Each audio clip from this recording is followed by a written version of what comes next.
For at være ærlig er det rigtig svært spørgsmål for mig på grund af børnene. Før drømte jeg om at gå tilbage i Ukraine, men nu har mine børn været i Danmark nærmest mest del af deres liv, og vi kan ikke se slutningen af den krig. Så overdelen det kan være rigtig svært for dem at adaptere sig i ukrainske system. Derfor kunne jeg godt tænke mig om at være her i Danmark om 10 år, og få måske statsborgerskab, selvom det kan være rigtig svært for mig.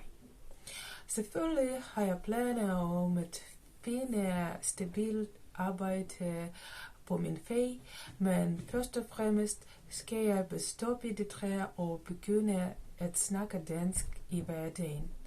Jeg vil gerne have nye venner, hvem kan jeg snakke om flere ting end i small talk.